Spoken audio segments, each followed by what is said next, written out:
Hi, I'm Mike Caviston. I'm Director of Fitness at the Naval Special Warfare Center. Welcome to another training video podcast. And today I want to talk a little bit about how to do push-ups.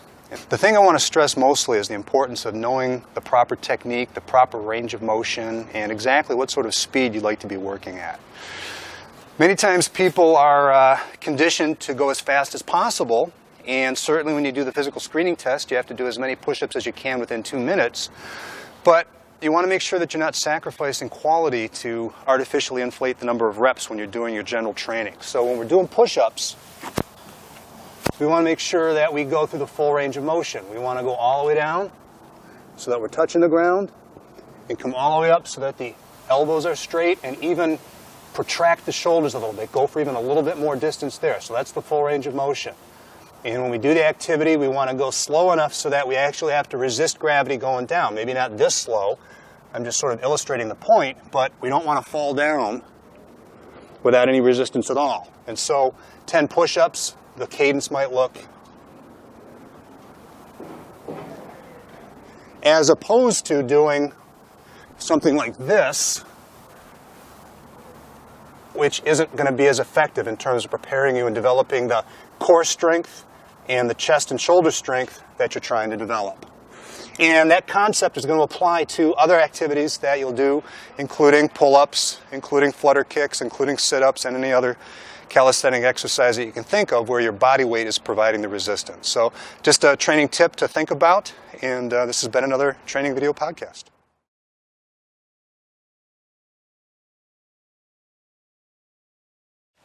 Hi, I'm Mike Caviston. I'm Director of Fitness at the Naval Special Warfare Center. Welcome to another video podcast where I'm going to share a little tidbit of training for you.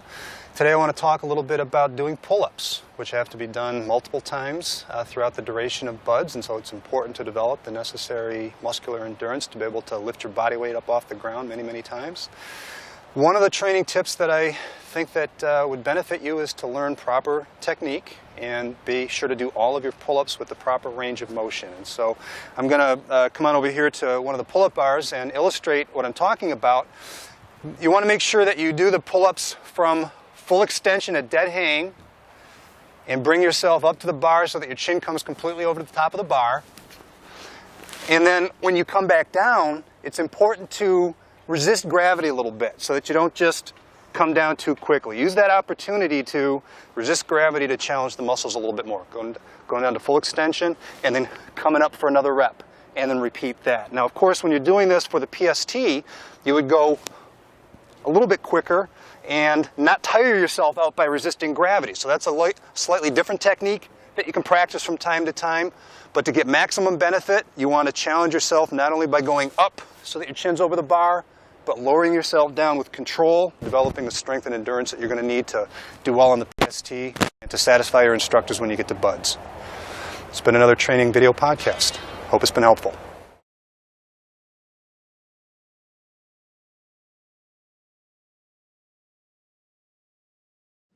Hi, I'm Lieutenant Commander Jim Cowan. I'm the physical therapist here at BUD/S Medical. We see approximately 900 students per month coming through our physical therapy rehab clinic. And so what we've hoped to put together was 4 or 5 short videos on some of the key training tips that you can take away to keep you out of our clinic and keep you healthy before you come to BUD/S. The things we're going to put out in these videos are based on approximately 20,000 students that have come through our clinic in the last 2 years. So I keep finding myself telling students the same things over and over. If you had just worked on these few other issues, that you probably would have never been injured in my clinic, but they didn't. So we're hoping to put out some good gouge on some of the best training tips before you come here to BUD/S. First thing we'll talk about is nutrition. There's absolutely no supplements allowed here at BUD/S, and you really shouldn't be needing any supplementation as long as you're eating a good diet. The one thing that we do recommend is, with such a high stress fracture rate, is that you take on at least 1,000 milligrams of calcium on a daily basis. And that's very easy to do just drinking 3 glasses of milk. But the nutritionist for all of special warfare advises 1,000 milligrams of calcium. And that's important because we have one of the highest stress fracture rates in the world here. Up to 15% of our patients sustain a stress fracture while they're here. And good calcium and strong bones before you get here is a very important part of that. So we do recommend 1,000 milligrams of daily calcium. We also recommend that you can take on 1,000 milligrams of vitamin C, which is easy to do with a good glass of orange juice and some additional fruit. It's also very important to hydrate because dehydration can lead a lot to fatigue, and especially here in California with the heat, we make sure that some good hydration habits right now is very important. Last thing is a good balanced diet with a lot of color on your plate is all we recommend. You shouldn't need creatine or excessive protein as long as you're eating a balanced diet and a little bit of meat. In fact, some of those types of supplements or excessive protein can be a problem, especially in high heat training here. So to summarize, really all you need from a nutrition aspect is to make sure that you're taking on a good amount of calcium, 1,000 milligrams a day, you're drinking enough water, and that you're really eating a balanced diet with a lot of colors on your plate. So if you do that, you're really ahead of the game in terms of the nutrition that you need. So once again, this is Lieutenant Commander Cowan at BUD/S, and hoping you stay healthy.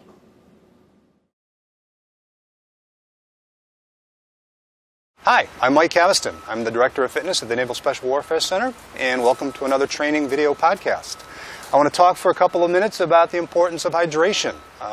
Physical training, lots of effort, and you're going to be pouring out lots of sweat.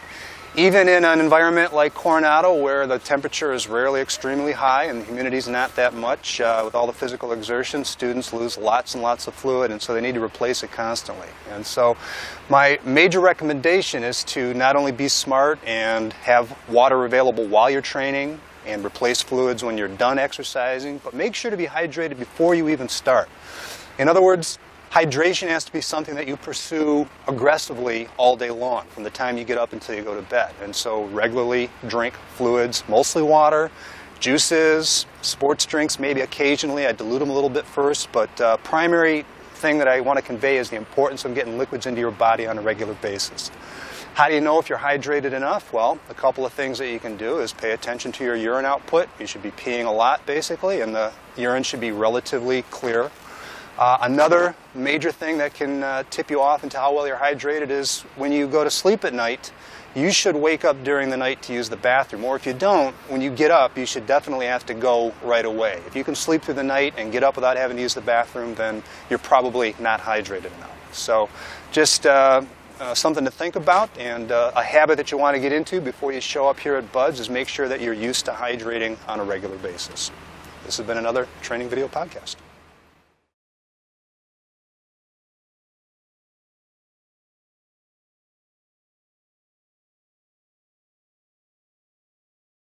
Hi, I'm Lieutenant Commander Jim Cowan, physical therapist here at BUD/S Sports Medicine.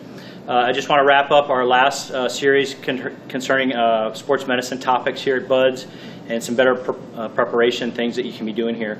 This last segment is going to concern shoulder health, which is a huge problem here at BUD/S. We have a large number of students per class that get injured. At least 2 per class roughly require some type of surgery due to the overhead workouts that we do here. We also have a large percentage of our SEAL operators that go on to form problems later down the line and require surgery as well. So what we'd like to do now is put some prevention strategies in place as far as possible before you even come to BUD/S, with the hope that throughout your SEAL career that this will eliminate any need for surgeries down the line. The problem that we see here quite often is to come to BUD/S you have to do a lot of push-ups and pull-ups.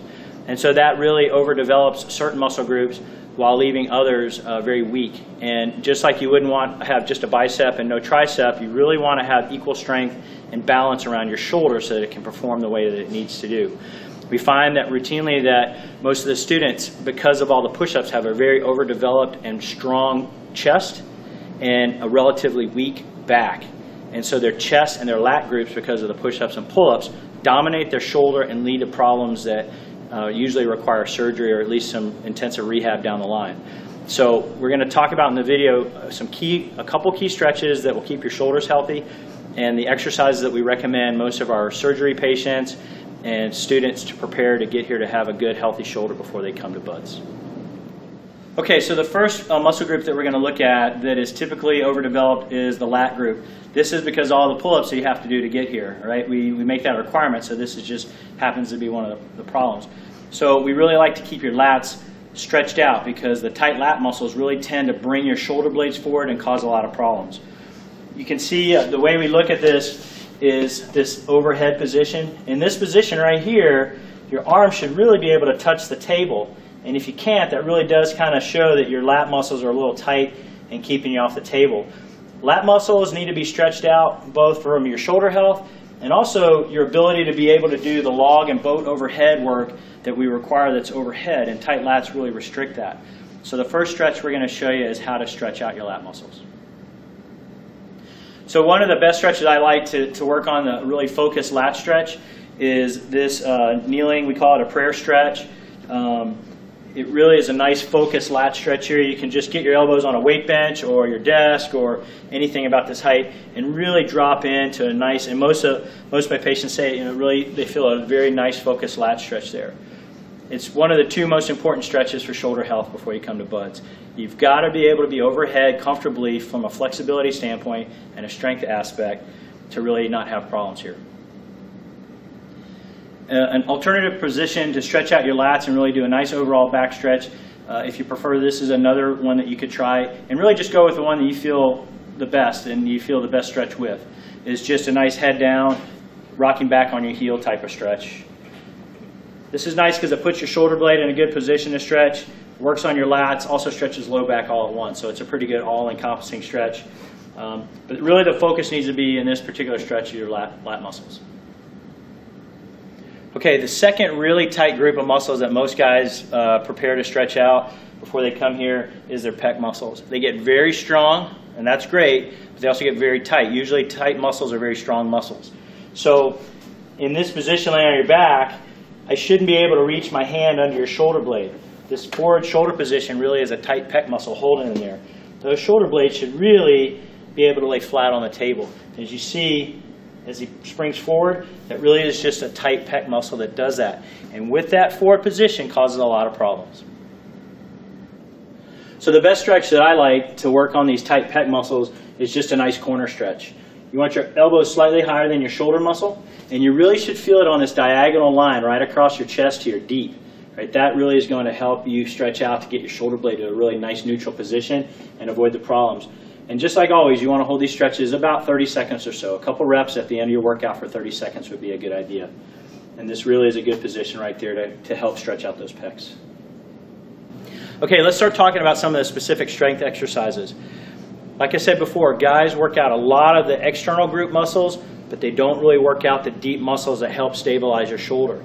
You have 4 muscles that really hold your shoulder in socket and stabilize it and prepare it and protect it during these evolutions. And these are also the 4 muscles that almost no one works out. So you need a lot of good endurance work on these exercises. Okay, so the first rotator cuff muscle that we like to work is your internal rotation muscle. It's a very big muscle that sits between the back of your ribs underneath your shoulder blade. Right? It rotates you to the inside. This is the movement right here. You would want to be able to do 10 to 12 reps. Nice slow. Make sure you have good posture while you do it. Nice set of 10 to 12 repetitions.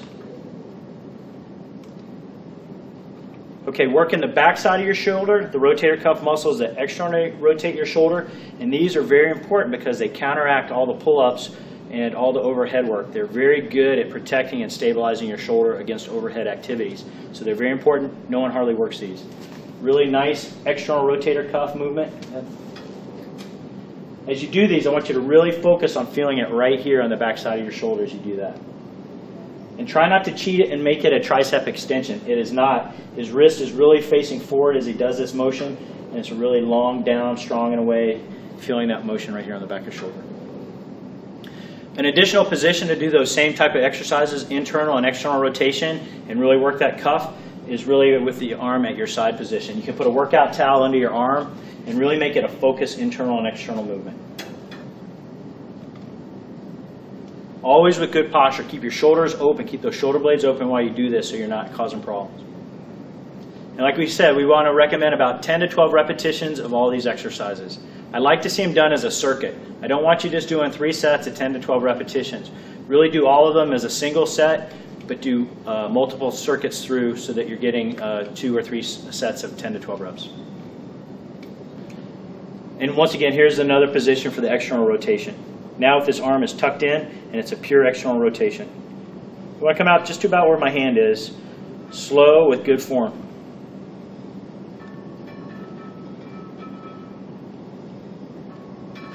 Looks good.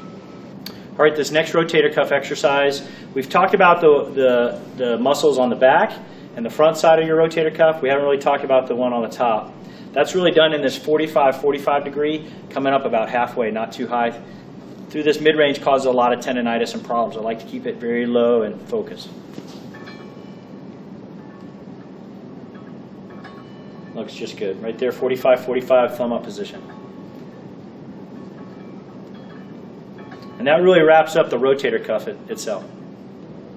Okay, we're starting to leave the rotator cuff exercise and move into more of muscles that stabilize your shoulder blade, which is also very important. Right, the first group is this rhomboid group. It really sits between your spine and your shoulder blades, and it really is good at pulling that shoulder blade back and fighting the chest dominance that so many of the students have before they come here. It's a really nice row. Most guys are familiar with this, but make sure it's happening between your shoulder blades. It's a very nice pinching of those shoulder blades. Go ahead.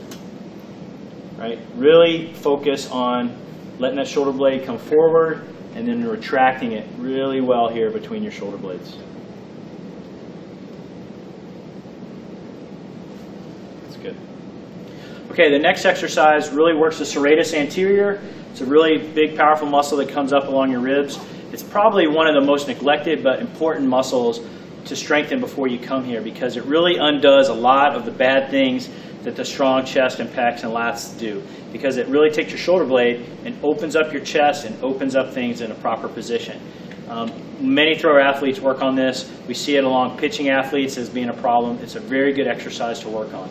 I like doing it with cable standing, just a nice forward punching movement, and you should really feel it pushing your shoulder blades forward with a nice long straight arm, right? And really feel it working underneath that shoulder blade as you do this.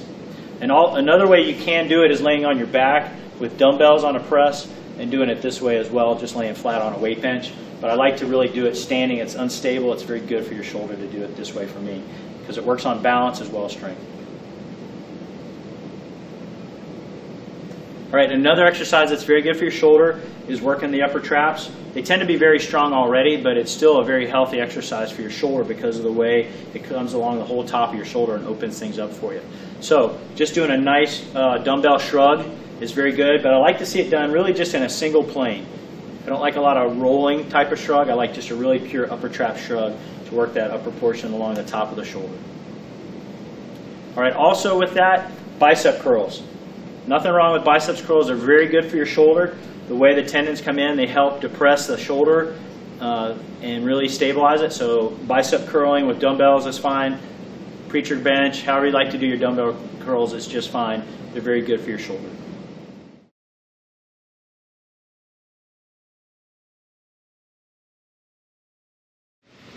Okay, these next set of strengthening exercises really focus on your upper, middle, and lower trap muscles.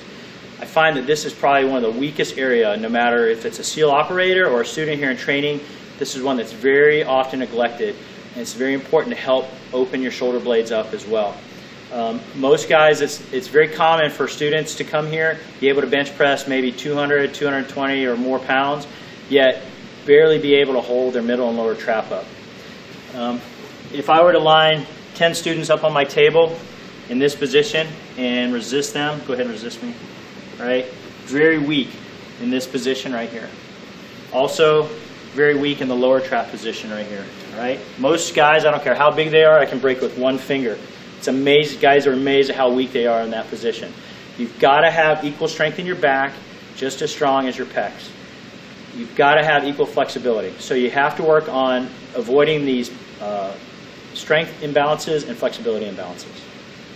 So one of my favorite exercises to work on for the middle and lower trap weakness, we call them Ys and Ts. The first one is the T position. I like doing it on an exercise ball because you can use your core along with it. But really this nice straight arm, powerful thumb towards the ceiling position with dumbbells. Just doing sets in this nice T position right here, focusing on that middle trap. And it's very common for a student that can bench press 200 pounds to barely be able to use a 5 or 10 pound dumbbell. So you really want to work on that. And the next position is for the lower trap, is in this Y position. Really coming up to my hands right there. Okay. Very powerful movement right into that lower trap. Both of these are weak. Both of them help open your shoulder and really help with the shoulder health and combating the strength from your front side. Okay, the next exercise is incline press. I tend to find that if you do an incline press with a straight bar in a fixed hand position, it tends to be a bit aggravating to the shoulder. So I like to see more dumbbell press where your hands can open up and open the shoulder joint, and doing more incline press with dumbbells than with straight bar, but really whatever is more comfortable to you as long as it's not painful. So straight bar position tends to kind of wind up and tighten the shoulder joint and be less comfortable, and sometimes have some tendonitis issues. So I tend to like more of a hammer press in this position. It just tends to be more comfortable on the shoulder. Me personally, I like this position. Okay, the last exercise we'll talk about are pull-ups.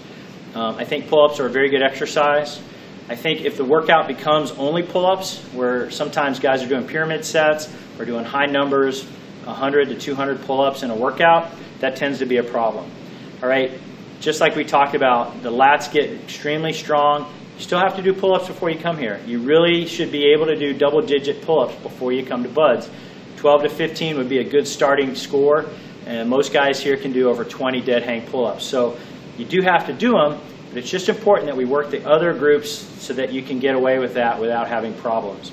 And really make sure that pull-ups are a part of your workout. They're not the only workout. All right, I'm Lieutenant Commander Jim Cowan. We're going to wrap up the discussion on some of the prep failures before you come to BUD/S, covering a few of the highlights that we've covered in the videos up to this point. All right, the first thing is diet. Guys are not eating a good diet before they come here. You need to start eating a balanced diet. Make sure you have a lot of colors of vegetables on your plate. You're eating a good diet.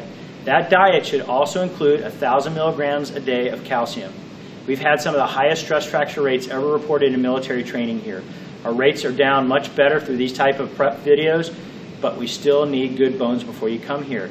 I had a student today that I dropped who was only running 15 miles before he came to BUD/S. Right? You've got to be running comfortably 30 to 40 miles a week before you come here and have good bones before you come to BUD/S, or you will break. Vitamin C is also a really good thing to be taken. So a diet rich in vitamin C. Eat a lot of fruit. That also helps for the bone health. And make sure you're not drinking sodas, because the sodas undoes all the good of the calcium. So no nicotine. Most of you guys, well, no one really should be smoking or using nicotine if you're coming here. All right, but no nicotine and no sodas. That undoes a lot of the good things that you do through your diet. Make sure you're getting the calcium. Make sure you're eating a good balanced diet. All right, talking about the lower extremity failures that most guys fight before they come here. They start with bad footwear. Make sure you're going to a good triathlon store or somebody, physical therapist, podiatrist, somebody that knows feet, all right?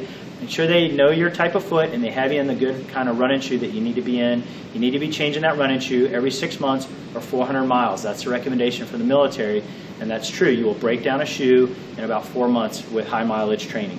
So if you really are running 40 miles a week, we're only talking about a pair of running shoes every 10 to 12 weeks. So make sure you're in good footwear.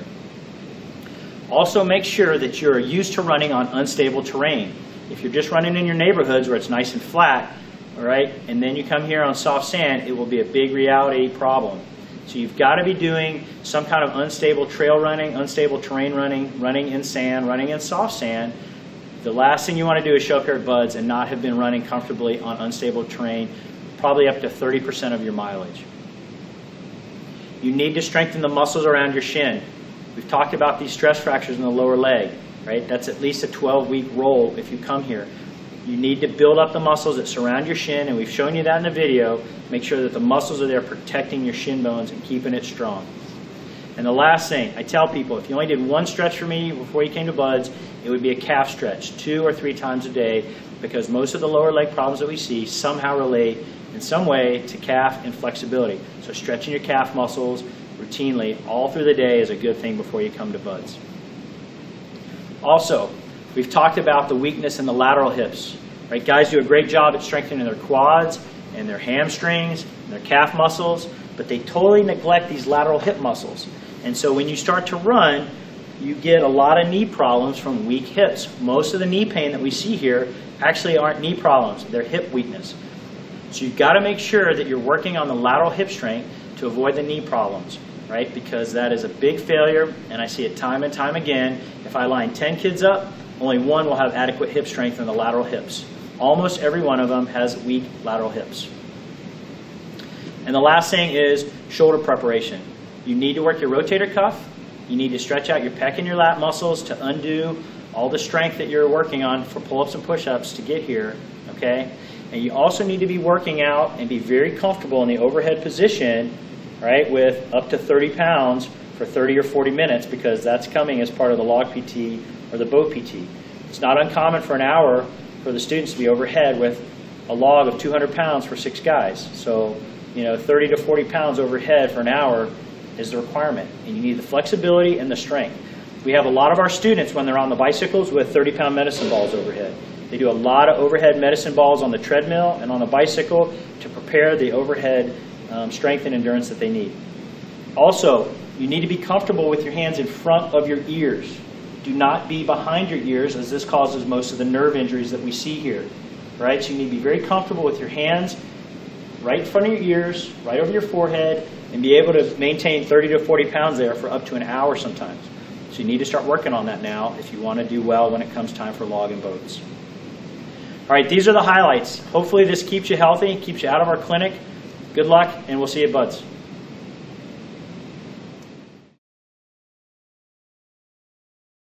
Hi, I'm Mike Caviston. I'm the Director of Fitness at the Naval Special Warfare Center. And this is another video podcast to help give you insights into how to prepare for the physical challenges you'll face at BUD/S.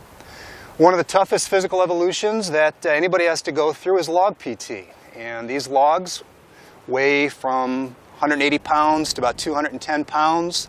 And they have to be carried by boat crews of 6 or 7 men. You can do the math to figure out what that load is. But the thing is that you have to carry it for close to 2 hours, almost non-stop. And you have to perform a variety of calisthenic exercises, whether it's sit-ups or push-ups or carrying the log overhead, running with it down the beach, carrying it up over the berms, all of which requires a lot of stamina, a lot of core strength, a lot of endurance, and that has to be trained for. So your best bet to be able to survive a tough evolution like this is to spend time developing some of the specific core strength, doing the exercises that we recommend through the SEALSWIC.com information, and recognizing that you're going to need not only some physical toughness, but some mental toughness, and develop the necessary skills to be able to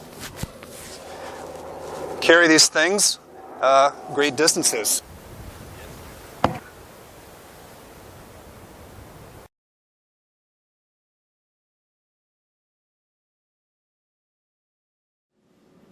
Hi, it's Lieutenant Commander Jim Cowan at BUD/S Medical Physical Therapy. The next topic we'll talk about is running shoe selection. The military recommends that you change your running shoes every 6 months or 400 miles. Your shoes could look pretty much brand new if you've been doing mostly treadmill running, but they still have lost their cushioning effect and can lead to more shin splints. So changing your shoes every 6 months or 400 miles really is the best way to keep your shins healthy and avoid the stress fractures that we see so much here at BUD/S. We have a good running shoe handout on the website on how to select the right type of shoe. In general, there's 3 types of shoes, and most cities have a very good triathlon or marathon store in the city, and you could go there to get some additional help. Those are usually staffed by pretty knowledgeable people. So if you have flat feet, you need some specific kind of shoes. Most of us have neutral feet, and they can get by with almost any kind of running shoe. Some people have high arches and also need a special shoe. You can occasionally run in a pair of boots. All of our running mileage here at BUD/S occurs in a pair of combat boots. I would not recommend that you run every day in boots like we do here, but you should certainly get familiar with running in a boot. Once again, that's Lieutenant Commander Cowan from BUD/S Medical, and hoping you stay healthy.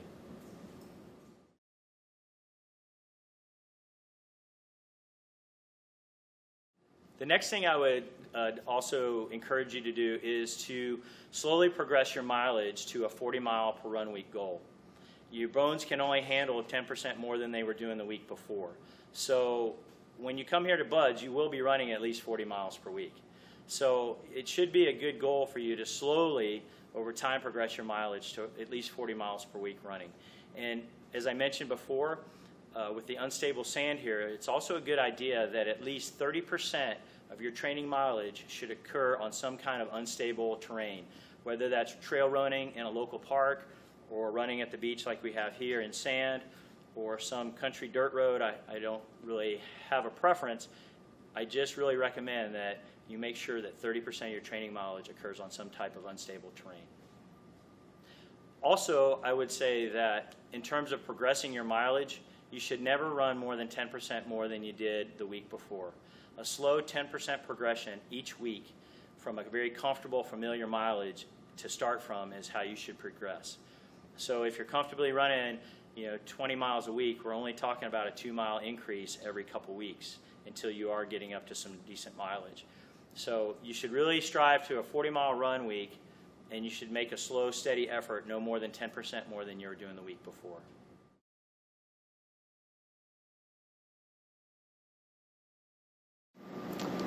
Hi, I'm Lieutenant Commander Jim Cowan, the physical therapist here at BUD/S, to talk to you about our most common injury, stress fractures.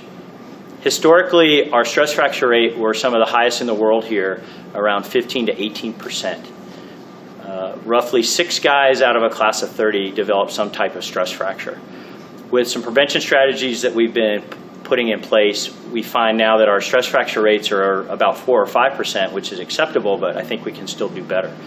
So I hope to put out some information in this segment on probably our most important prevention strategy, which is preventing stress fractures. The most important thing is to make sure that you go to a running store in your local town there and have somebody that knows about footwear fit you for the right kind of running shoes, possibly some orthotics that you need for your boots. It's important to start off with really good footwear for all your training.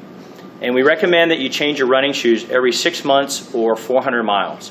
Now, if you're running 40 miles a week, as we recommend comfortably, that may be a running shoe change every 3 months. So it's important that you're changing your shoes regularly on a 400-mile schedule, that somebody is looking at your foot, somebody that knows what they're talking about, whether it's a physical therapist or a podiatrist or somebody at a local marathon, triathlon store that is very good with shoe wear. They're evaluating your foot and putting you in the right kind of footwear. Now, we run approximately 45 miles a week here, and all that running mileage is done in boots and pants.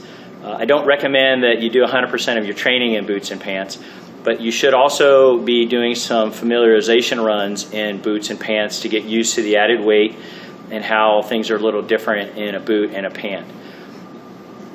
The next most important thing beyond proper footwear is calf flexibility. I tell people here all the time that if you were only to do one stretch for me when you came here to BUD/S to prevent a majority of our injury, it would be just a good calf stretch, and you should be doing that 2 or 3 times a day. If you're sitting on the table with your foot pointing straight up, all right, you should be able to pull your toes back about 15 to 20 degrees. That's for normal running biomechanics to happen. If you're extremely tight in your calf muscles and you can't pull your feet back, all right, you compensate by your shin bone. And so that loss of flexibility in your ankle joint because your calf muscles are tight really makes you at a higher risk for stress fracture in the bone, because some way or another your body has to get that 15 to 20 degrees. And you really want it to happen in the joint like it's supposed to be happening instead of your bone making up for it. So it's extremely important that you stretch your calf muscles 2 or 3 times a day religiously before you come here. Another thing that we highly recommend, and we've mentioned before, is proper nutrition before you come here for stress fracture prevention. The nutritionist that works with special warfare recommends 1,000 milligrams of calcium on a daily basis. That's simply 3 glasses of skim milk a day. If you can't drink milk, then chewing a couple Tums tablet is another way that you can supplement with calcium. But you should really be trying to get 1,000 milligrams a day.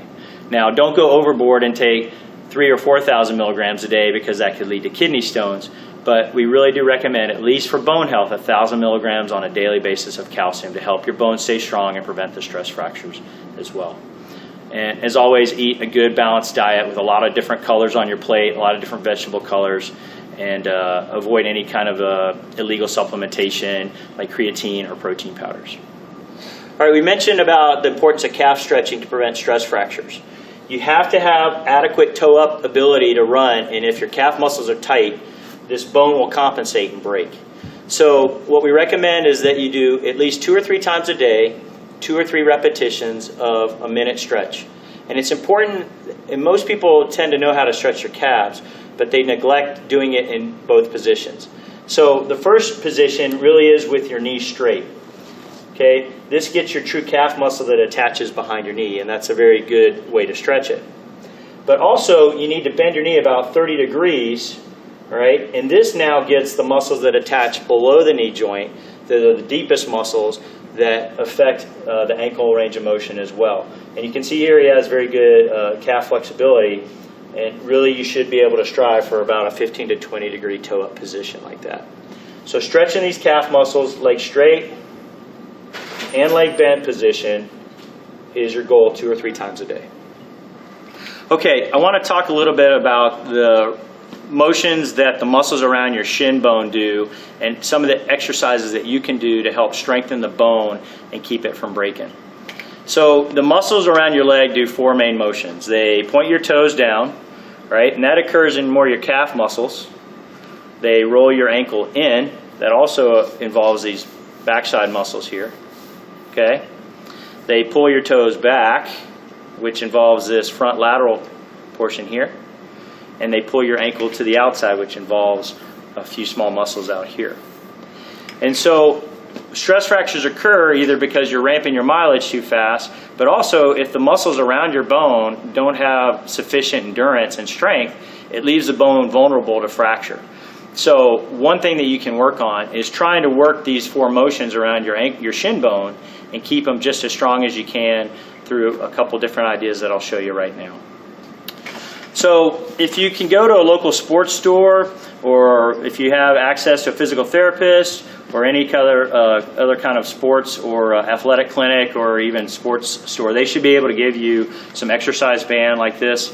One thing that we have our students do is to use band for the front-sided strengthening motion, where they can anchor it on and use it to really focus on this anterior lateral compartment right here, pulling back and forth for sets here. And this is very important at BUD/S to keep this strong, both for the running and for the finning requirements. We have a lot of students that have a lot of problems with the strength of this front compartment here in the finning requirements, as well as the running protection of their shin bones. So you can use the band to work the front side, and you can also use the band to work the lateral part, working this side as well. Really focus in on this lateral compartment of the ankle. And this is also a very important muscle for sand running because it helps with unstable striking on unstable ground. And it's also good if you've had a history of ankle sprains to really stabilize the lateral ankle. This is probably one of the most neglected yet important muscles around the ankle joint that we really work hard around here for the sand running. So you can use band to work the front and the lateral compartment. Okay. Another exercise, if you don't want to use bands to work the front compartment of your legs, are heel walking. It's a nice endurance exercise that is so important for that front compartment for the finning strength, as well as the protection of the bone by having a strong anterior group of muscles. It works a lot on endurance. You could do laps around your gym with dumbbells like we're showing here. If you can see, that front compartment is really working. It's, like I said, a really nice endurance and strength combined motion that you can work on.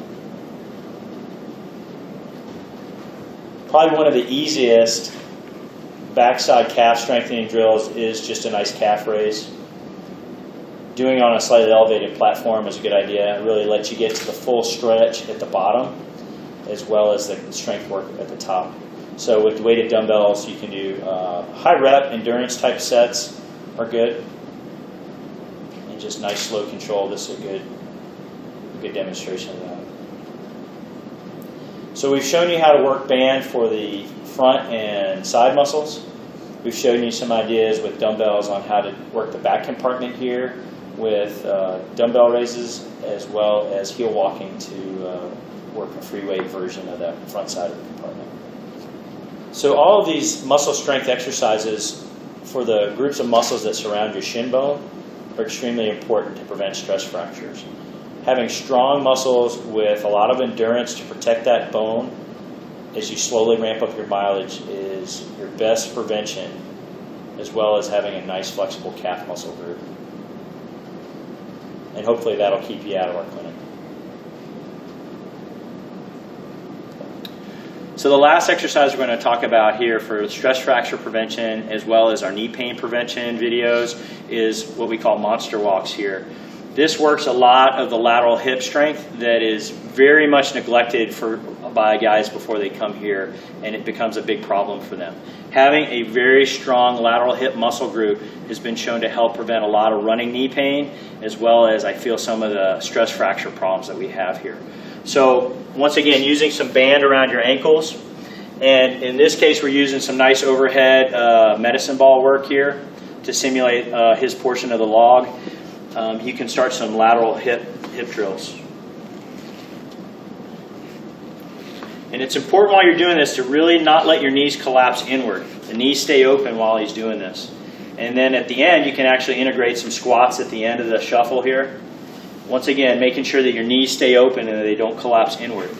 We're really wanting you to make sure that with your run pattern that your knee strike is much better, so that when it becomes unstable sand here, that your lateral hips are nice and strong.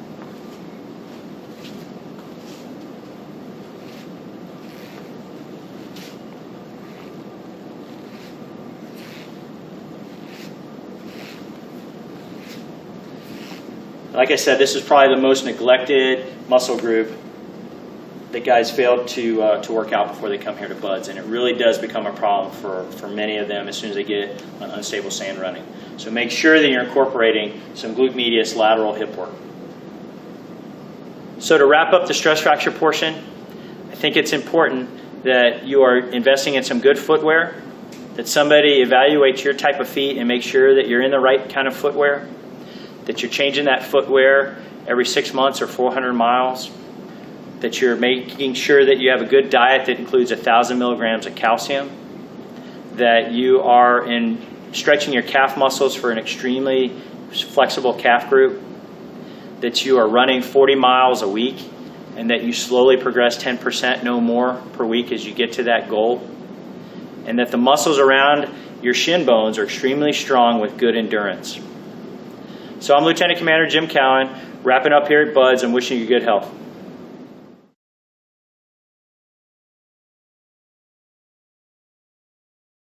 Hi, I'm Lieutenant Commander Jim Cowan at BUD/S Physical Therapy. I want to talk to you on this segment about probably one of the most, if not the most common complaint that we have here at BUD/S, and that's knee pain. Approximately 30% of our class reports pain in the knee, and I think it comes from some things that you can work on before you come to BUD/S and fix fairly easily, so that you don't have the common problem that we see here.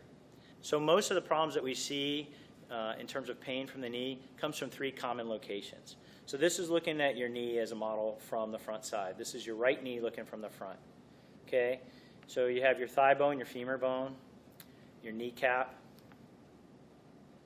and then your lower leg bones here.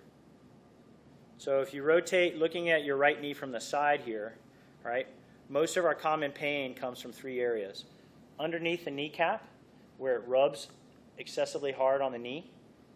Underneath the lower tendon that attaches your kneecap onto your shin bone. Okay? And on the side of the knee as well. So these are the common areas where the pain comes from. Most of that problem comes from tight quadricep muscles. These muscles load the kneecap and really cause excessive friction on the backside of the kneecap. This is probably the most common sports medicine injury in the world. It's called runner's knee or patellar femoral pain. You may have been diagnosed with it in the past. And that rubbing, abnormal rubbing, really causes a lot of pain here at BUD/S. And soft sand running makes it even worse. So the most common thing that we're going to talk about is how to stretch out your quadricep muscle to unload that kneecap, how to stretch your hamstrings, which also let your knee open up a little bit more and take the load off that kneecap, and also how to stretch the tissue along the side of your knee, which is your IT band. And these 3 common flexibility areas make a tremendous improvement on how well your kneecap can track. Because if you're tight in all those muscles, it loads the kneecap up and causes really, really painful areas to occur beneath your kneecap. So the first stretch I'm going to show you is how to stretch your hamstrings properly. Right, the key to a good hamstring stretch really starts with standing up nice and tall. Okay, you actually even want to curve your back in a little bit because that starts the stretch on that hamstring. And then what you can do with your head up and your chest up, just make sure that you lean forward at your waist until you feel a nice hamstring stretch this way. And we recommend that you always hold a stretch at least 30 seconds in this position. Right? And here he shows it really well. What will happen though, and you can lose the stretch, is if you let your pelvis slump or you try to touch your toes and your back rounds out, that slumping takes the stretch off and you really lose that good stretch. So if you make sure that you really keep a nice straight back and you lean forward at your hips. Right? We're showing more of a traditional, just static stretch in this manner, although some people, me included, really do like more movement-based stretching. So another way that you could stretch your hamstrings in more of a movement-based pattern is to really keep your leg nice and straight. And this also is a very good balance drill as well. And then just bending forward to touch the floor, touch a ball, touch a weight bench, slowly back and forth like this is also a very nice way to stretch those hamstrings through more movement base. And people feel that this really is a better way to stretch, and I believe that as well. Okay, the next stretch that I like is a proper quadricep stretch. This really is important for your kneecap because it unloads how much pressure occurs on that kneecap. So the proper way to really do a good quadricep stretch, that quadricep muscle goes across your hip and your knee. So it's really important that you square up on whatever you're going to use to stretch. In this case, a high bench. If you were in the weight room, you could use a rack or a pole outside, bench outside. But the key is that you really push this hip forward to start the stretch. All right? And then with that forward hip position, then you can bend the opposite knee and really drop down into a good quadricep stretch. And as always, you would hold this for about 30 seconds. You can come out of that. Where most guys don't do this stretch properly is that, one, they hike their hip out. And then oftentimes they lean forward at their waist, and, right, you immediately lose the stretch that way. All right? And they may even rotate a little bit if they're doing like a single leg stretch. So make sure that, I prefer that you put your foot up on something behind you, you really square up, get your legs together, push that hip out, and then really drop that other knee to get into a good stretch that way.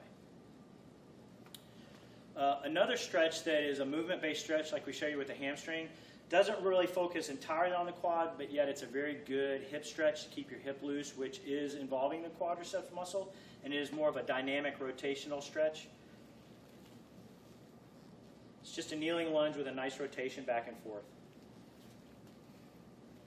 Good.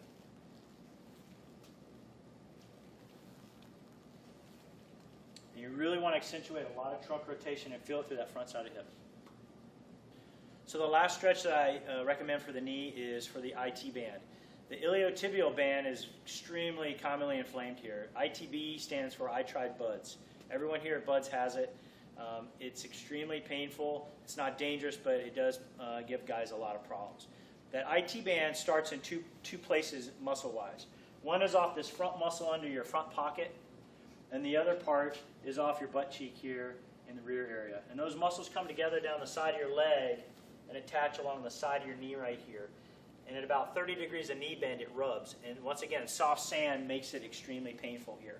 So this stretch is very easy to do. You simply cross your legs and you lean away, put your hand on that opposite hip, and you really just push into this front pocket. You may have to lean your trunk till you find it just right, but you should be able to push into this and feel your stretch really right under your front pocket. Right? The second half of that stretch involves the glute, which is then going into a figure 4 sit, and you cross your legs, and you can drop into a sit this way. And if you want to hold on to a weight, a bench or anything like that, a bicycle, that's very good. And you really should feel that in the rear glute portion there. Okay, this is probably one of the most important segments that we're going to talk about here at Buds. All right, most of you out there preparing to come here do a great job of strengthening your lower legs with one exception. And it's really the one group that you need to be working the most before you come here, so we're going to talk a little bit about it. Most of you are doing quite a lot of quadricep strengthening. You guys have great, strong quadricep muscles, and that is great, right? You also have very good, strong hamstring muscles, and even your glute maximus, all right, from all the squatting, is very strong. However, there's one group of muscles that you guys totally neglect, and it's your lateral hip muscles right here, all right? These are the main muscles that control your hip position and as well as how your knee strikes. And so in soft sand, with weak hips, that equates to a lot of biomechanical problems and a lot of knee pain. And the evidence really supports that a lot of elite runners with chronic knee pain have weak lateral hip groups. So it's a big focus that I want, probably the most important lower leg focus that I want you to work on before you come to BUD/S. All right, so if you watch this single leg squat on the box here, okay, you can notice a couple things. Just keep doing it back and forth. You can notice this right knee rolls inward. This whole leg collapses and rolls inward, right? That causes tracking problems on the kneecap and rubbing and IT band problems, all right? So this weak hip allows his whole thigh to collapse inward, which is causing problems. And you'll notice his opposite hip on this side drops, okay? So that's a one spot that you can see that this hip group really is affecting his knee strike, and you've got to work on that.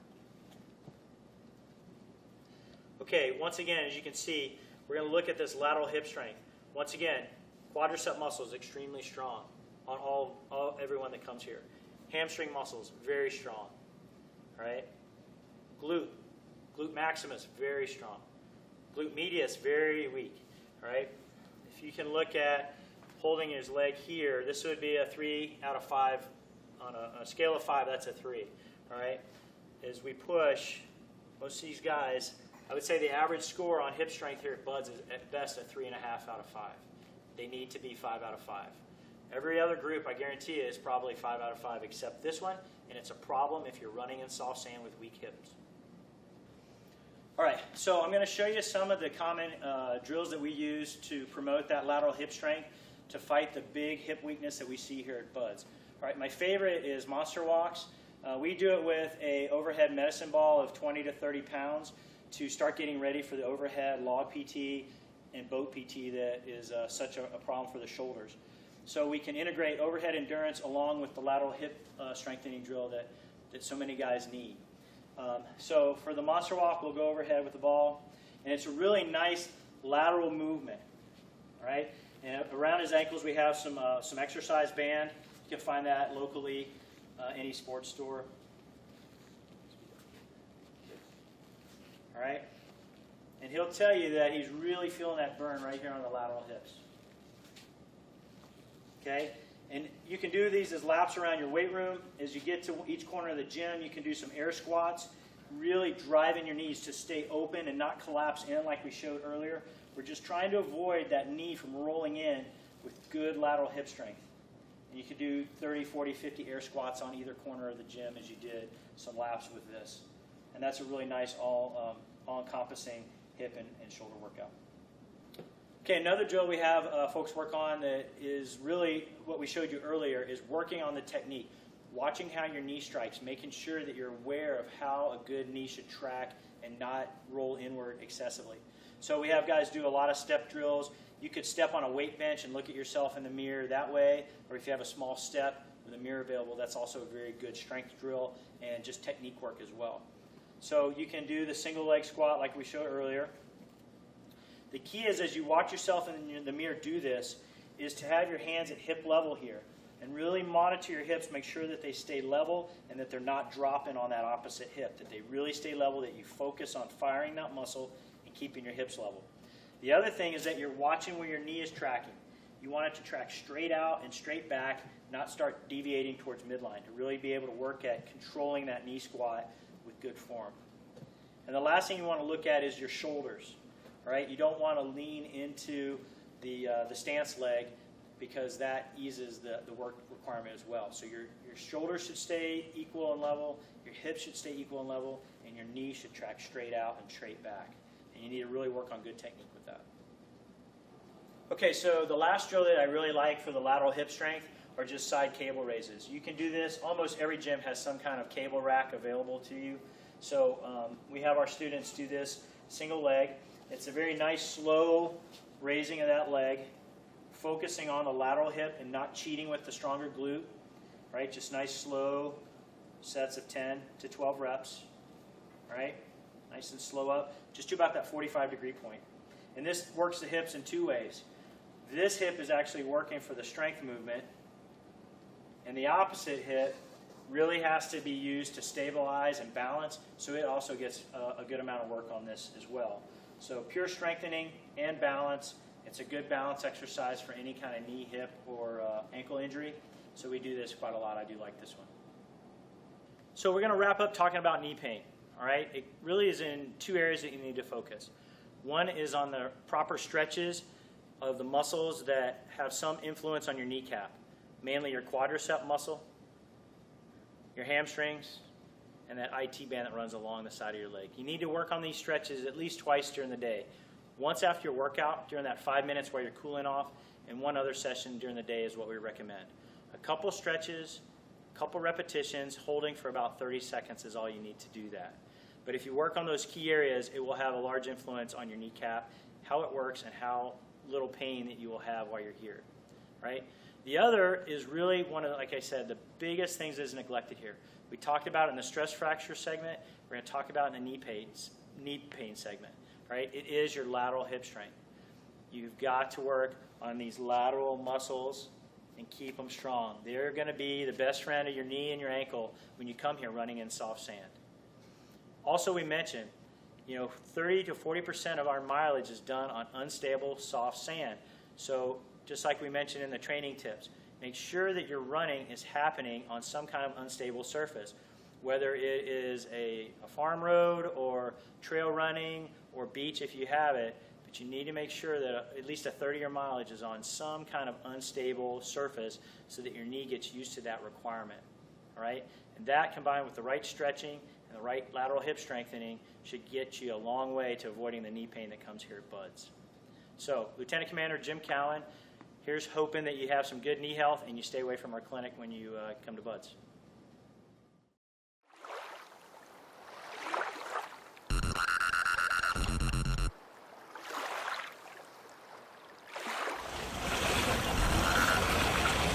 Hit that wall, you're going to yell out 1. From this way, yell out 2, 3, 4, and 5.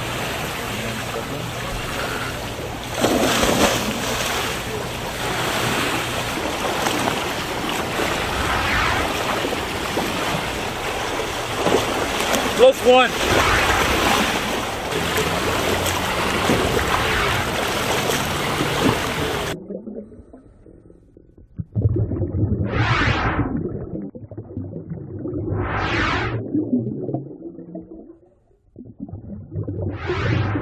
$9.55. What's your name? Huh? Name? Yes. $9.55. What was this? $9.55. Go ahead and change out, man. See someone. No back, sirs. Let's go, push him out, push him out. Tell him to look at you. Get his head up. Come on, man, push him out. Come on, let's go, come on. Come on, let's go. 5, 4, 3, 2, 1, and hold.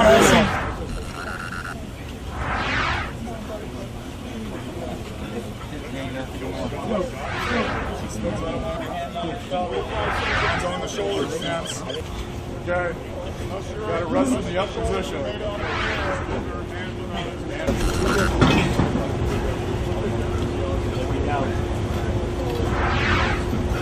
Got it, Chief. All the way down. Lock it out. That is what we call dipping there, Mr. Bowman. Lock them out. You can do it across.